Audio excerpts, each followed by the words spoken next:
De nombreux observateurs estiment que nous sommes à un tournant décisif de notre vie de nation indépendante. Il n'y a pas de gouvernement, les trois pouvoirs sont impuissants, l'exécutif est muet, le législatif est pris en otage et menace de rendre le Parlement dysfonctionnel, le judiciaire est paralysé par la grève. La gourde continue, sa chute vertigineuse, l'insécurité grandit, l'autorité de l'État est bafouée dans plusieurs régions du pays ainsi que dans de nombreux quartiers populaires. Et la Cour des comptes rend son rapport final dans l'affaire Petro-Caribé. Que va-t-il se passer dans les jours, dans les semaines qui viennent, car personne ne croit sérieusement que cette situation puisse durer encore des mois. Pour faire le tour de la question et mettre les choses en perspective, nous avons avec nous ce soir l'ancien Premier ministre Evans Paul. Bonsoir, Monsieur le Premier ministre, bienvenue sur Metro News. Bonsoir, Monsieur Klein, bonsoir à tous les auditeurs et toutes les auditrices, les téléspectateurs, téléspectatrices de Radio-Télé Métropole. C'est toujours avec plaisir que je réponds à vos invitations pour essayer d'analyser la situation politique de notre pays qui est des plus complexes. À qui le dites-vous? Mais vous savez aujourd'hui, Monsieur Evans Paul, que vous passez pour l'un des rares sages qui existent encore dans ce pays.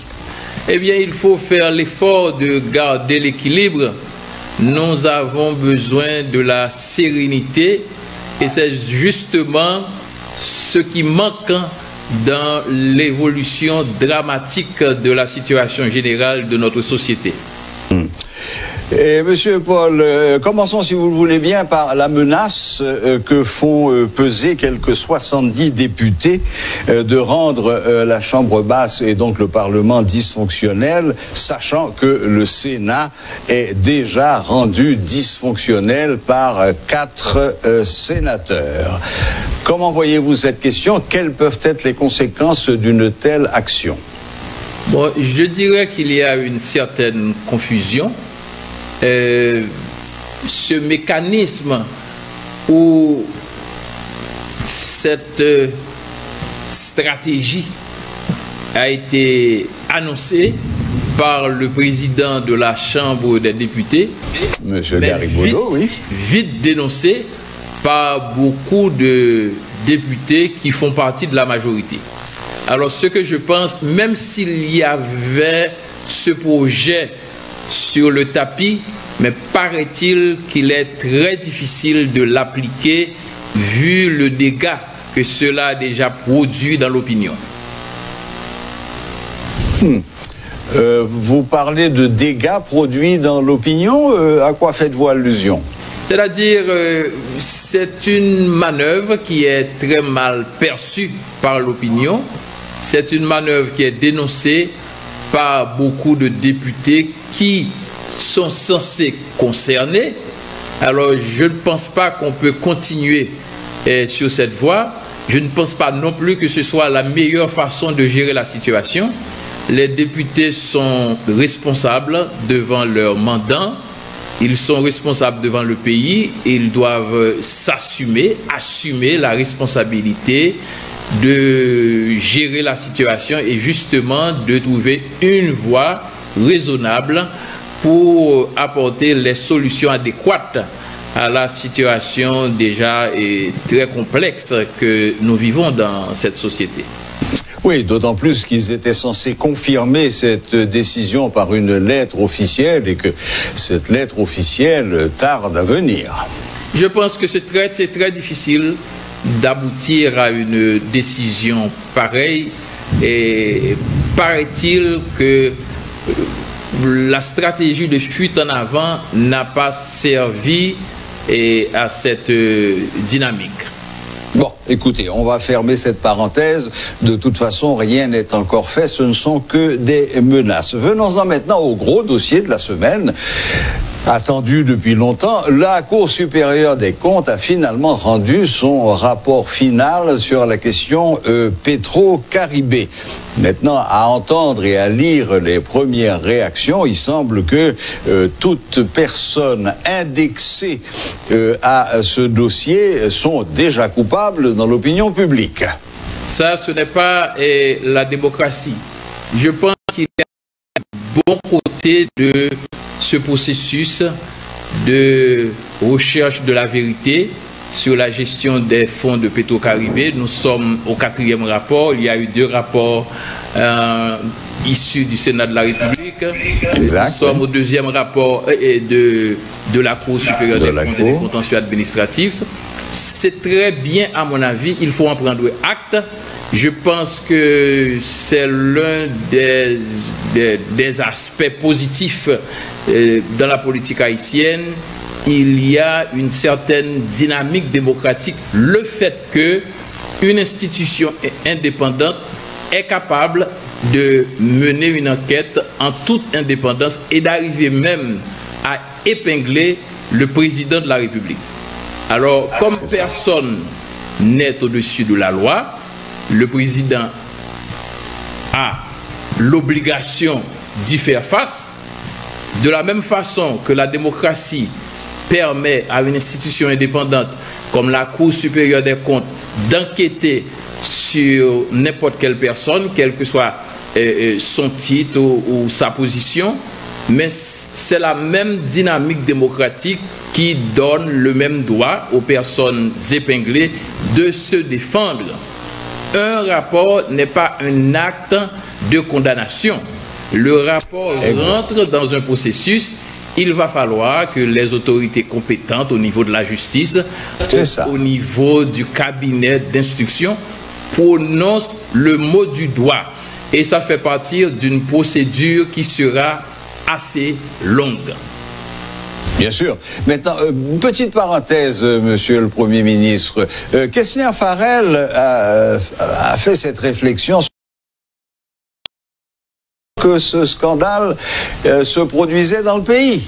Eh bien, c'est l'aspect fondamental de ce rapport, le fait que la Cour supérieure des comptes n'a pas épargné la Cour supérieure des comptes. Exact. Parce que la Cour supérieure des comptes a même souligné sa responsabilité. Paraît-il qu'il y a des fonds qui ont été utilisés par cette Cour et qui n'ont pas été très bien justifiés. Et tout le monde sait qu'il y a des procédures administratives. Il ne peut pas y avoir de contrat sans l'aval de la Cour supérieure des comptes et du contentieux administratif. Exact. Il y a un contrôle a priori qui est censé exercer par cette Cour. Maintenant qu'il y a ce problème, il ne faut pas uniquement rester figé sur les quelques personnes qui sont indexées, mais il faut voir aussi la faille, la faiblesse de tout un système qui est censé faillir à leur responsabilité de contrôle. D'accord, oui. Oui, tout à fait d'accord avec vous. Bon, une des conséquences de la parution de ce rapport, c'est que, même si c'est vrai depuis quelque temps déjà, on constate depuis la parution du rapport qu'il y a de plus en plus de voix qui s'élèvent pour exiger la démission du président Jovenel Moïse. Ça vient de partout, du privé, du public, des entrepreneurs, plein de gens aujourd'hui disent que le début d'une possibilité de sortie de crise passe par la démission du président Jovenel Moïse. Quelle est votre position sur cette question ? Bon, il y a beaucoup de secteurs qui avaient toujours voulu la démission du président Moïse. Une démission, c'est un acte volontaire. Il y a d'un côté la possibilité que le président se décide lui-même de démissionner, et l'autre aspect qu'on porte le président à démissionner. Pour porter le président à démissionner, il fallait qu'il y ait un acte d'accusation formelle. Il fallait aussi que ce processus, cette possibilité soit adressée par des autorités compétentes. Alors, dans la situation haïtienne, je pense que c'est seulement le Parlement peut porter le président à démissionner. Mais d'un autre côté, il ne faut pas rentrer dans un jeu de facilité. Le fait qu'il y ait un rapport défavorable, un rapport qui a épinglé le président n'est pas la seule personne à être épinglée. Il est clair que le fait qu'il est président de la République, qu'il est la personne la plus affectée par ce rapport, mais je pense qu'il faut voir le rapport dans sa globalité. Le rapport montre la défaillance de tout un système administratif et le président malheureusement est épinglé, mais il faut lui donner la possibilité et le temps de se défendre. Il a le droit aussi de se défendre de la même façon qu'il n'est pas au-dessus de la loi. Mais, Monsieur Paul, on a vu dans d'autres pays à l'étranger, que ce soit en Europe, au Japon et tout, lorsqu'un ministre ou un haut responsable est mis en accusation, dans les heures ou au plus tard dans les jours qui suivent, cette personne propose sa démission de façon à pouvoir laisser la justice suivre son cours et donc prendre... Faire sa défense. Est-ce que finalement ce n'est pas ce que toutes ces voix qu'on entend aujourd'hui suggèrent au président Moïse en disant comme vous êtes indexé, comme vous êtes accusé, le mieux serait peut-être, si vous n'avez rien à vous reprocher, de démissionner et de vous mettre à la disposition de la justice? Il y a eu les deux attitudes des gens qui se sont empressés de démissionner, sitôt qu'ils soient épinglés, même à tort ou à raison. Mais il y a eu aussi d'autres attitudes des gens qui sont restés en poste jusqu'à ce qu'il y ait une décision de justice. Je peux faire référence à la situation de l'ancien président des États-Unis, Bill Clinton, qui a attendu jusqu'à la décision finale de la Cour suprême quand il a été impliqué dans l'affaire Monica Lewinsky. On a actuellement la situation de l'actuel président des États-Unis qui est visé dans une enquête. On parlait de collusion avec un pays étranger dans le cadre de son élection à la présidence des États-Unis, mais il est toujours en poste. Je pense et ce fut aussi le cas du président Sarkozy en France. Les choses, tout le monde ne peut pas avoir la même attitude, d'autant plus, même si on doit saluer, on doit encourager le courage des responsables actuels de cette Cour supérieure des comptes et du contentieux administratif, n'empêche qu'il y a certains problèmes dans le rapport. Je ne dis pas que le fait qu'il y a des problèmes, que le rapport n'est pas valable, loin de là. Mais on a signalé, d'ailleurs, on a dû produire une autre version de ce rapport, même si c'était pour corriger des fautes dites matérielles. J'ai entendu certains démentis, par exemple, il est mentionné dans le rapport que deux entreprises se sont servies du même numéro de patente. Bon, cette information est démentie par la DGI. Alors, le rapport reste un rapport sur lequel on peut travailler parce que dans cette procédure, il y a toujours rapport contre rapport et ça fait l'objet d'un processus de justice. Il faut s'attendre que l'État haïtien soit capable de prononcer le mot du droit et ceci doit être fait à travers des autorités compétentes. En cette matière, il s'agit des autorités de la justice au niveau d'abord du cabinet d'instruction avant d'arriver à un niveau supérieur de chambre d'accusation.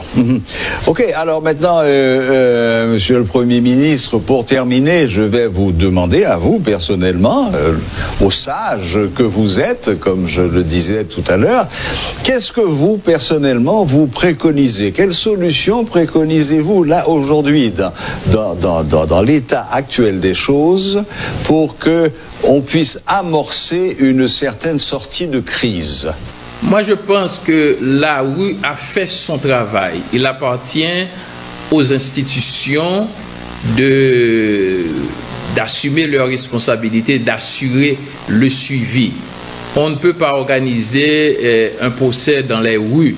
Et il s'agit d'un procès très technique avec des chiffres, un procès qui concerne 3 administrations présidentielles sur 11 ans. Ça demande du temps parce qu'il faut faire attention, il ne faut pas faire un procès bâclé, ce ne sera pas bien pour la démocratie, mais il est dans l'intérêt du pays, dans l'intérêt de tous les citoyens, pour la moralité politique du pays, pour le bien-être des gens qui sont surtout épinglés. Il est souhaitable que ce procès soit organisé dans les meilleures conditions, sans précipitation, sans émotion, en s'assurant de l'application de la loi. Une toute dernière question, très rapidement, Monsieur Evans-Paul. Certaines personnes aujourd'hui évoquent la possibilité, si la situation n'évolue pas rapidement, si les choses continuent à se dégrader comme elles le font, certains évoquent la possibilité que nous ayons à subir une occupation étrangère. Est-ce que vous partagez ce sentiment? Ça, il faut l'éviter à tout prix. Mais pour l'éviter, il faut avoir des attitudes beaucoup plus responsables de la part de nos autorités, tant au niveau de l'exécutif, au niveau du législatif, parce que nous constatons à une certaine débandade. D'abord, au niveau de l'exécutif, on a eu 2 ministères en grève depuis plus de 2 mois, le ministère du Commerce, le ministère de la Planification, avec des conséquences néfastes sur la population. Et toutes ces situations augmentent la complication de la vie des Haïtiens au niveau quotidien, sur le plan je dirais, des conditions de vie de tous les Haïtiens, je dirais même sans distinction, en particulier les gens les plus défavorisés. On a constaté l'impossibilité au niveau du Sénat de la République d'organiser une séance. On a entendu ce qui est en train d'être tramé au niveau de la Chambre des députés. On observe également une grève au niveau des juges. Des magistrats. Alors, ceci montre clairement nous sommes une société en débandade et la conséquence néfaste, c'est pour la population qui fait face à une ambiance d'insécurité, à la cherté de la vie. Alors, mon appel, c'est d'abord un appel à la responsabilité, que les gens qui sont au pouvoir comprennent le sens de leurs responsabilités et de veiller à ce qu'ils agissent dans le sens des intérêts de la population, que les gens qui sont dans l'opposition veillent à ce que leurs démarches n'aboutissent pas à aggraver la situation du peuple haïtien et surtout de créer une ambiance qui nous emmène encore à une nouvelle occupation étrangère, ce que je ne souhaite pas pour le pays, ce que aucun Haïtien conséquent n'aurait souhaité pour la patrie de Jean-Jacques Dessalines. Bien sûr, mais quand on constate que le pays est non gouverné et apparemment non gouvernable, quand on constate que les autorités chargées de faire avancer ce pays penchent plus pour leur intérêt personnel que pour l'état du pays, la conclusion est que l'OEA, pour ne parler que de cet organisme, risque de mettre son nez dans l'affaire et de prendre le relais. C'est très difficile maintenant sur le plan international qu'une institution, même s'il s'agit de l'OEA ou de l'ONU, de prendre la gouverne d'un pays indépendant. C'est très compliqué, il faut toujours un consensus international. Et ce n'est pas vraiment à l'ordre du jour, sauf s'il y a une catastrophe et on pourrait toujours trouver une brèche pour agir au nom pour protéger les vies et les biens, pour éviter une catastrophe humanitaire.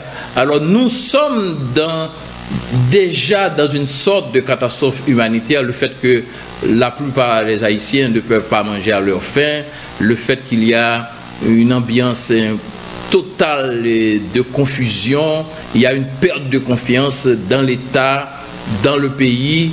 Et moi, je pense qu'il faut faire un effort et tout le monde prône le dialogue, mais la seule manière d'arriver au dialogue, c'est d'accepter que nous devons travailler ensemble, quelles que soient nos différences, et que finalement, il ne faut pas poser de conditions à un dialogue, il faut tout mettre sur la table, mais il faut accepter que les gens qui sont censés responsables de la dégradation de la situation, ce sont les mêmes qui doivent travailler à l'améliorer.